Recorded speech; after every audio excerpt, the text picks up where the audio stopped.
बच्चों, आज हम लोग प्रोजेक्टाइल मोशन में जो हम लोगों ने उड्डयन काल पढ़ा है, क्षैतिज परास पढ़ा है, प्रक्षेप की ऊंचाई पढ़ा गया है, प्रारंभिक वेग पढ़ा गया है, तो इन सबों के बारे में आज न्यूमेरिकल सॉल्व करेंगे। उसको हम लोग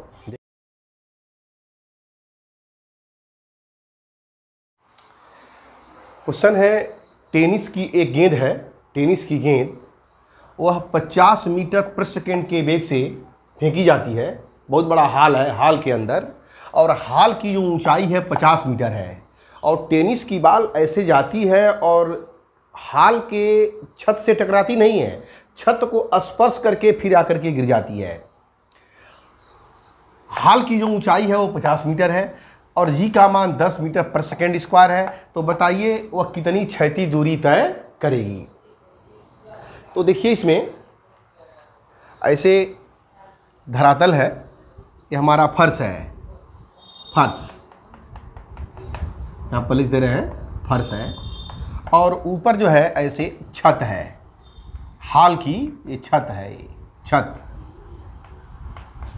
और टेनिस की गेंद है ऐसे, और यहाँ से प्रारंभिक वेग जो उसका है u इक्वल टू u बराबर दिया हुआ है 50 मीटर प्रति सेकेंड के वेग से फेंकी जाती है। तो ये ऐसे जाती है और इस छत को स्पर्श करके आकर के फर्श पर गिर जाती है। ये जो हाइट है यह h है, h की वैल्यू दी गई है, h इक्वल टू 25 मीटर। तो पूछ रहा है, बताइए यह जो क्षैतिज परास होगा यह कितना होगा। तो हम मान लेते हैं कि जो टेनिस की बॉल है उस बॉल को थीटा कोण पर प्रक्षेपित किया गया। लिख देंगे यहाँ पर, माना टेनिस की बॉल को थीटा कोण पर प्रक्षेपित किया गया, थीटा कोण पर प्रक्षेपित किया गया। तो हम जानते हैं फार्मूला H इक्वल टू होता है U square sign square theta अपान 2G। और यहाँ से देखिए H की वैल्यू दिया गया है कितना, 25 मीटर, तो लिख देंगे 25, और U की वैल्यू दिया गया है 50, तो लिख देंगे 50 का square into sine square theta upon 2 into g की वैल्यू है 10। इधर हो जाएगा ये 25 इंटू 2 इंटू 10 बाई, ये नीचे आ जाएगा 50 into 50 is equal to sine square theta.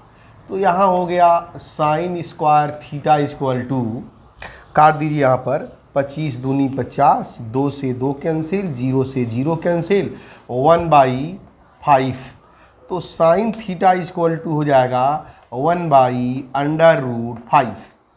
तो यहाँ से कास थीटा की वैल्यू आप जानते हैं, कास थीटा बराबर √1 माइनस साइन स्क्वायर थीटा, या cos theta is equal to √1 minus sine square theta की वैल्यू है 1/5, या कास थीटा इक्वल टू √4/5, या कास थीटा इक्वल टू आ गया 2/√5। ये हमारा साइन थीटा की वैल्यू आ गई, और यहाँ से कास थीटा की वैल्यू आ गई। पूछा गया है, बताइए ये रेंज कितना होगा, ये परास कितना होगा। तो रेंज का फार्मूला आप जानते हैं, R इक्वल टू होता है U square sine 2 theta upon G। अब इसमें क्या करते हैं, हम वैल्यू पुट कर देते हैं यहाँ पर,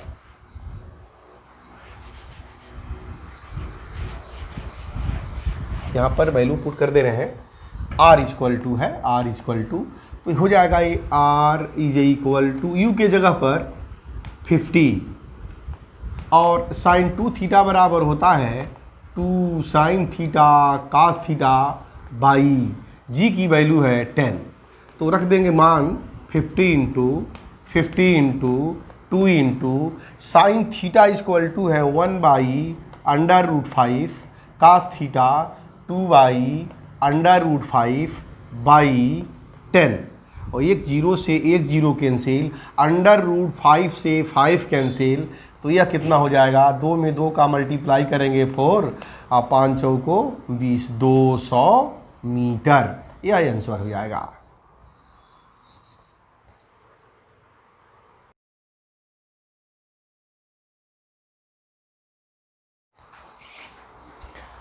अगला क्वेश्चन है कि एक पिंड है, पत्थर का टुकड़ा है, एक मीनार है, ऐसे समझिए एक ऐसे मीनार है, ये हम धरातल बना दे रहे हैं, और ऐसे एक मीनार है, कह रहा है एक पत्थर का टुकड़ा है, मीनार की चोटी पर 36 से 30 अंश के कोण पर 30 डिग्री पर u वेग से, u बराबर 10 मीटर पर सेकेंड के वेलोसिटी से इसको प्रक्षेपित किया जाता है।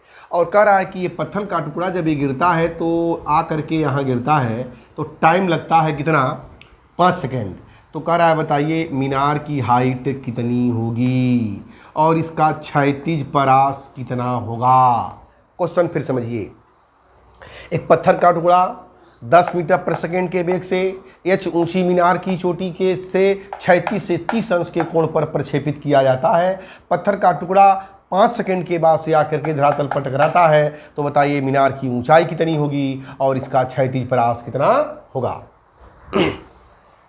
तो देखिए इसे कैसे निकलेगा, ये आपको बताया गया है इसमें, इस फार्मूले में h = ये 30 डिग्री है, तो इसको हम क्या करते हैं, इस डायरेक्शन में ux बराबर होता है u cos थीटा और इस डायरेक्शन में होता है u sin थीटा। लेकिन ये पिंड ऊपर जाएगा अब पुनः नीचे आएगा तो डिस्प्लेसमेंट यहाँ का 0 हो जाएगा, इसके नीचे आएगा तो डिस्प्लेसमेंट h होगा और u sin थीटा नीचे की तरफ काम करेगा, इसीलिए क्या लिखते हैं, निगेटिव।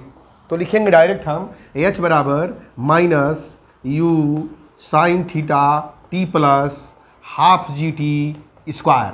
आप जानते हैं समीकरण h बराबर होता है ut plus half GT²। h क्या है, मीनार की ऊंचाई है, u क्या है, नीचे आने वाला प्रारंभिक वेग है, यहाँ से नीचे आने वाला, ऊपर जाने वाला प्रारंभिक वेग u sin थीटा है, तो नीचे आने वाला प्रारंभिक वेग -u sin थीटा, u के जगह पर -u sin theta, t time में आता है तो t प्लस हाफ GT²। तो देखिए h = u बराबर दिया है 10 और साइन हो जाएगा 30 इंटू टाइम का मान है 5 प्लस हाफ इंटू 10 इंटू 5²। तो यह हो गया h = -10 इंटू 1/2 इंटू 5 प्लस 2 से काट देंगे यानी 5 इंटू 5 इंटू 5, ये काट देंगे तो ये हो गया 5। तो h = 5 और 5 25 प्लस 125, तो h = आ जाएगा 100 मीटर, यानी मीनार की ऊंचाई कितनी हो गई, 100 मीटर।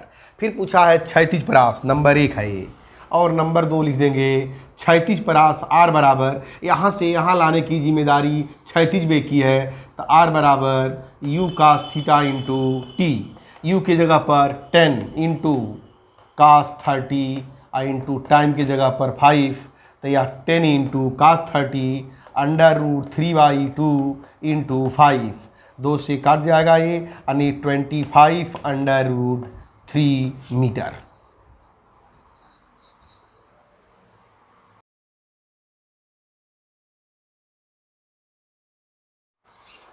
अगला क्वेश्चन है, एक तोप से एक गोला है, वह 45 अंश के कोण पर दागा जाता है और जब गोला आगे की ओर बढ़ता है तो जिस स्थान से गोला दागा जाता है वहाँ से 150 मीटर दूर एक मीनार है और मीनार की चोटी को स्पर्श करता हुआ जाता है और मीनार के दूसरे साइड में 50 मीटर की दूरी पर गिरता है, तो बताइए मीनार की ऊंचाई कितनी होगी। फिर समझिए, ऐसे ग्राउंड है, ये ग्राउंड है और यहाँ से एक तोप से गोला छोड़ा जाता है 45 डिग्री के कोण पर, थीटा = 45 डिग्री के कोण पर ऐसे छोड़ दिया गया। अब यह जाता यहाँ से 150 मीटर की दूरी पर, 150 मीटर की दूरी पर एक ऐसे मीनार है, ऐसे एक मीनार है और इस मीनार को टच करता हुआ ऐसे आकर के ऐसे धरातल पर गिरता है। तो मीनार के इस साइड में जो दूरी है वह है 50 मीटर, इधर है 150 मीटर, इधर है 50 मीटर। और कह रहा है बताइए इस मीनार की ऊंचाई कितनी होगी, एच की वैल्यू ज्ञात कीजिए। 30 अंश के कोण पर इसको 45 अंश के कोण पर प्रक्षेपित किया गया है। यहाँ पर तोप का गोला है, ऐसे तोप है और यहाँ से प्रक्षेपित किया गया और आकर के जब गिर रहा है तो इस जगह से 150 मीटर की दूरी पर एक मीनार है और मीनार की चोटी को स्पर्श करता हुआ दूसरी ओर 50 मीटर की दूरी पर गिरता है और यह जो दूरी दिया हुआ है 150 मीटर की दूरी है। कह रहा है मीनार की ऊंचाई क्या कीजिए। तो देखिए लिख देते हैं यहाँ पर, माना गोले का प्रारंभिक वेग u है, यह प्रारंभिक वेग है, हमने मान लिया u है। अब ये जो है यहाँ से लेकर के यहाँ तक ये सब क्षैतिज परास है, तो लिखेंगे यहाँ पर गोले का क्षैतिज परास r बराबर 150 प्लस 50 इक्वल टू 200 मीटर। और r इज इक्वल टू होता है, r इज इक्वल टू क्या होता है, u square sine 2 theta upon g होता है। r equal to U square sine 2 theta upon G. r की वैल्यू दिया हुआ है 200, u की वैल्यू हमें नहीं मालूम है, और sine 2 theta, theta equal to दिया है 45। अब 45 इंटू 2 हो जाएगा साइन 90 बाई 10। इसका इधर मल्टीप्लाई कर देंगे तो 2000 is equal to U square. तो यहाँ से u इक्वल टू हो जाएगा, इसको लिख सकते हैं U square equal to 20,000 metre प्रति सेकेंड स्क्वायर। छोड़ दीजिए ऐसे ही। पूछा है बताइए इसकी हाइट कितनी होगी, तो हाइट का फार्मूला याद करिए, h इज इक्वल टू होता है, ये तो मैक्सिमम हाइट के लिए होता है। अब जरा देखिए यह मैक्सिमम हाइट का फार्मूला नहीं लगेगा, इसमें प्रोजेक्टाइल का फार्मूला लगेगा। प्रोजेक्टाइल का समीकरण होता है y बराबर x tan theta minus g upon 2 u square cos square theta into x square. ध्यान देना है यहाँ पर, y equal to x tan theta minus g upon 2 u square cos square theta x square. ये projectile का समीकरण है। जब प्रोजेक्टाइल ऐसे हम बताए हैं आपको, इस तरह से होता है, ये थोड़ा सा समझ लीजिए इसको। और यहाँ पर कोई मान लीजिए पॉइंट P है, इसका निर्देशांक है एक्स वाई, तो मूल बिंदु से यह दूरी क्या है, एक्स है, और ये दूरी क्या है, y है। तो y के जगह पर यहाँ h है, x के जगह पर 150 है, तो लिख सकते हैं यहाँ पर x is equal to 150 metre और h इज इक्वल टू, ये हाइट हमें क्या करना है, डिफाइन करना है, यानी y is equal to h, y is equal to क्या होगा, h।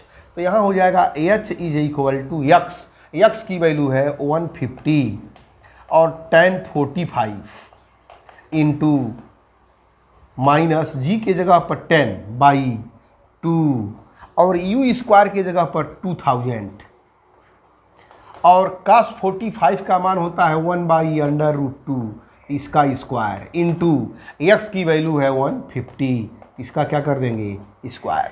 इसको सॉल्व कर देंगे।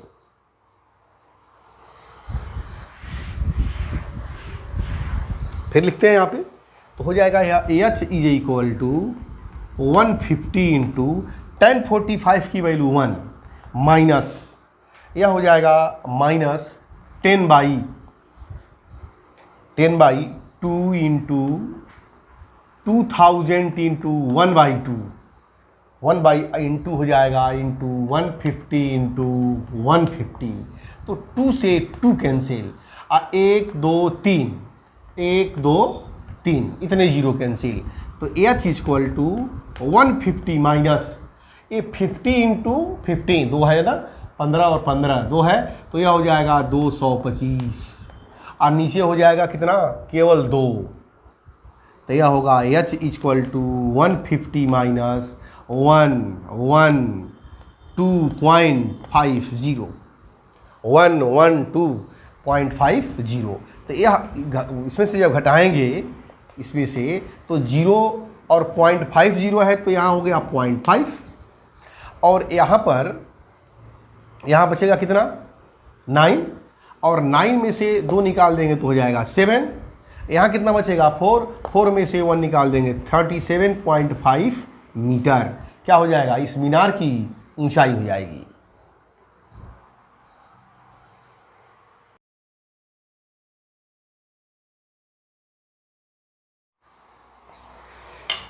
एक प्रक्षेप्य है प्रोजेक्टाइल है उसका जो प्रारंभिक वेग u बराबर 30i-40j मीटर प्रति सेकंड है।